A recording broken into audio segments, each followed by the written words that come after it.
চারা বৃদ্ধি পাচ্ছে না, সেজন্য আপনারা দেখতে পাচ্ছেন যে আমি অ্যান্টাকল এই ঔষধটা আর এর পাশাপাশি হচ্ছে লাকাত, এই দুইটা ঔষধ আমি ব্যবহার করি। আসসালামু আলাইকুম রহমতুল্লাহি ওয়া বারাকাতুহু। সম্মানিত ভিউয়ার্স, বিসমিল্লাহ নার্সারির পক্ষ থেকে আন্তরিক শুভেচ্ছা ও অভিনন্দন।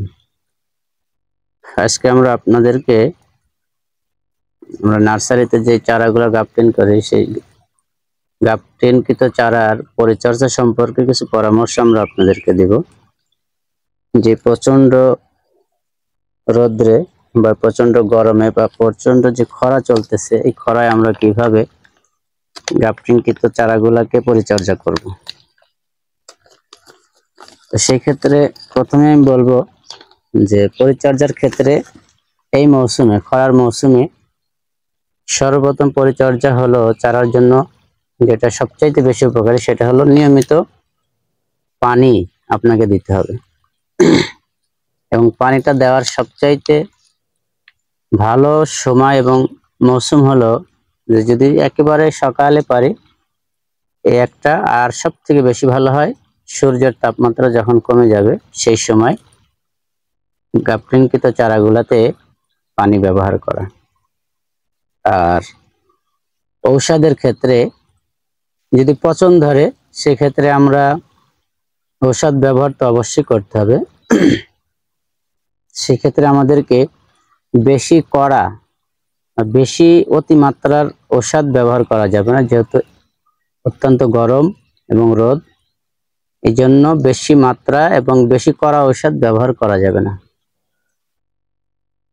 আর চারা যদি বৃদ্ধি না পায় সেই ক্ষেত্রে আমরা ঔষধ ব্যবহার করব।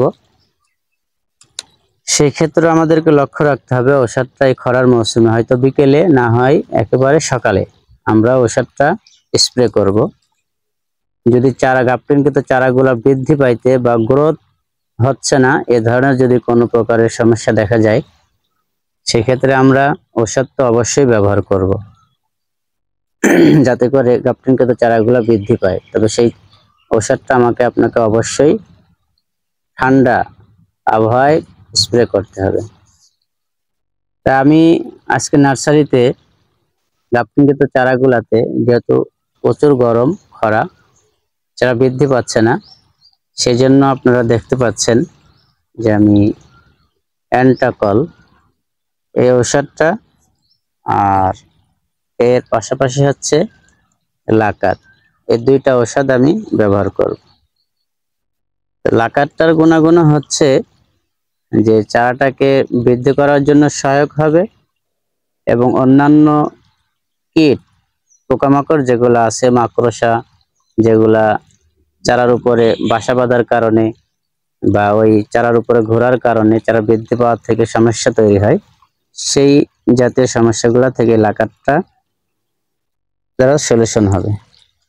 আর আপনারা যে অ্যান্টাকল দেখতে পাচ্ছেন, অ্যান্টাকলটা আমি ব্যবহার করব। এটারও একটা গুণাগুণ হলো চারা বৃদ্ধি পাবে এবং পাশাপাশি যে চারার যদি পচন ধরে সেক্ষেত্রে সহায়ক হবে। আবার চারা পচনের আগেও যদি ব্যবহার করি তাহলে চারা পচন ধরবে না, সেটা থেকে আমাকে রেহাই পাবো, সেটা থেকে আমরা বাঁচতে পারবো। এই জন্য আমি এই দুইটা ঔষধ ব্যবহার করব। তো কতটুকু পরিমাণ করে আমরা ব্যবহার করব সেটা আপনাদেরকে জানাই দিই। এটা হলো অ্যান্টাকল যেটা আছে, আমরা এটা প্রতি লিটারে 2 গ্রাম করে অ্যান্টাকল ব্যবহার করব। প্রতি লিটার পানিতে 2 গ্রাম করে অ্যান্টাকল। আর যে লাকাতটা আছে এই লাকাতটা আমরা প্রতি লিটারে 1 গ্রাম করে ব্যবহার করব।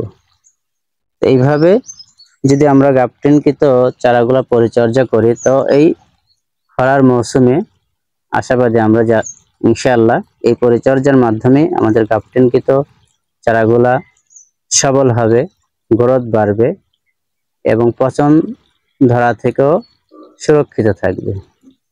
যাই হোক, যারা আমাদের এই ভিডিওটি দেখছেন তারা অবশ্যই আমাদের চ্যানেলটিকে সাবস্ক্রাইব করবেন, লাইক বাটনে ক্লিক করে আমাদের সাথে থাকবেন।